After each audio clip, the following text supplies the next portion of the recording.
T'es-tu déjà demandé lequel de tes amis te couvrirait si jamais tu commettais un meurtre? Les gars, je crois que j'ai fait une bêtise. Lequel? Celui qui a tendance à te lâcher à la première fille qu'il rencontre? T'inquiète, si t'as pas révisé, tu te mets à côté de moi pendant l'examen, moi je te pose toutes les réponses, je te couvre, frérot. Franchement, je comprends rien. Tu te mets à côté de moi, je te passerai toutes les réponses. Tu me remercieras plus tard. Bonne chance pour l'examen, gros. Ou alors celui qui compte chaque centime que tu lui dois? Bon les gars, vaut mieux qu'on le règle maintenant. Hein. Je t'ai avancé 2,50€, tu lui as avancé 30 centimes, tu m'as pris 2 crocs et j'ai pris 3 gorgées dans ta boisson. Donc vous me devez exactement 1,25€, soit 31 centimes chacun. On se fait un virement? Ou peut-être celui qui triche et manipule au moindre jeu parce que nébulé par la victoire. Mais comment ça se fait que tu gagnes tout le temps? Je suis sûr que tu triches. Comment ça que je triche? Prouvez-le. Shorty's killing, wild and drunk. Lequel? Et cette personne en question est portée disparue depuis maintenant 3 ans. Et nous avons de fortes raisons de penser qu'elle a été assassinée par l'un de vous 4. Si c'est le cas, au vu de votre amitié apparente, il est certain que les 3 autres sont au courant, mais savent sûrement où est le corps. Alors qu'importe votre degré d'implication. Rockstar bitch call me Elvis. J'en appelle à votre bon sens. M.O.B. she call me selfish. Soit vous dénoncez celui de vous 4 qui a commis le meurtre, Success got him jealous.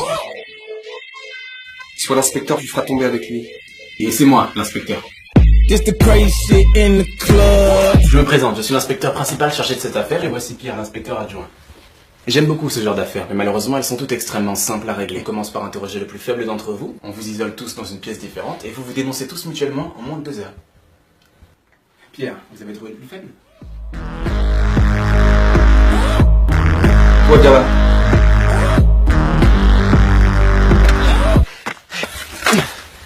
Quand on sera face aux inspecteurs, dis pas ça. On sera forcément face aux inspecteurs là. Quand on y sera, même si ça prend 2 ou 3 ans, ils vont sûrement interroger avec insistance celui qui aura l'air d'être le plus vulnérable. Ce sera moi. Ouais, ce sera toi. Évidemment, ce sera toi. Ouais, mais il faut pas. Ce serait trop risqué alors. On va te faire passer toi pour le plus faible. Et pour ça, tu ne les regarderas jamais dans les yeux. À aucun moment, d'accord? Et comme ça, on fera passer le plus fort pour le plus faible.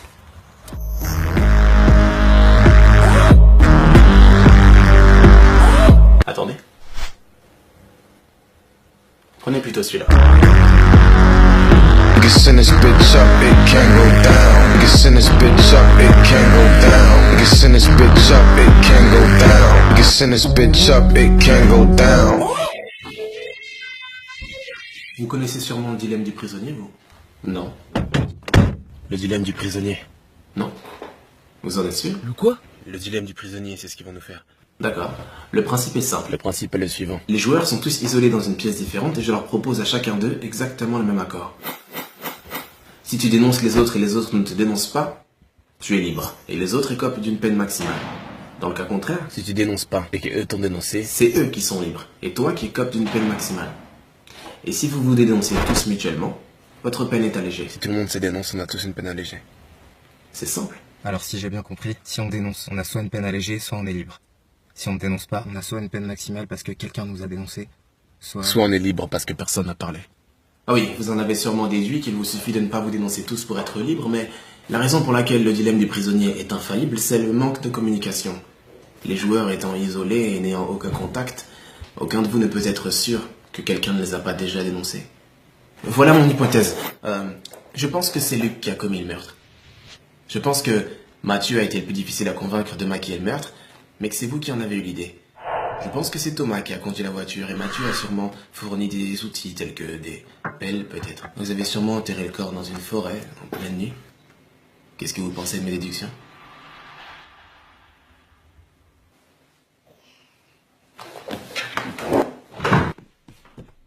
C'est fini.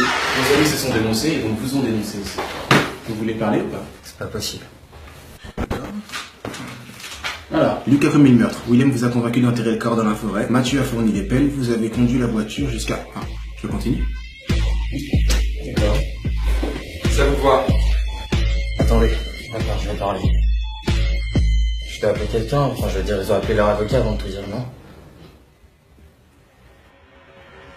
Non! Si jamais vous voulez vous dénoncer... Personne va se dénoncer. J'ai dit si jamais! Si vous voulez vous dénoncer, faites-le sans l'aide d'un avocat, faites-le sans appeler personne. Ok, mais pourquoi? Comme ça, si l'inspecteur vous dit que quelqu'un s'est dénoncé, vous suffira de lui demander si cette personne a appelé son avocat. Pour savoir si c'est du bluff. Non. J'ai rien à dire. Merde, c'est con ou quoi? Ne me faites pas croire que vous aviez compris. Vous pensez qu'ils vont se dénoncer? Ils ont l'air d'être comme les 5 doigts de la main. C'est vrai. Vous êtes libre. Vous pouvez rentrer chez vous. Hein? Nous sommes maintenant sûrs que vous êtes innocent. Vous pouvez y aller. Et les autres? Les autres sont inculpés. Ils seront arrêtés.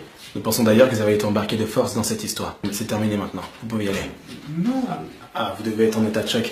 Ah, messieurs, accompagnez-le, s'il vous plaît. C'est moi. C'est moi.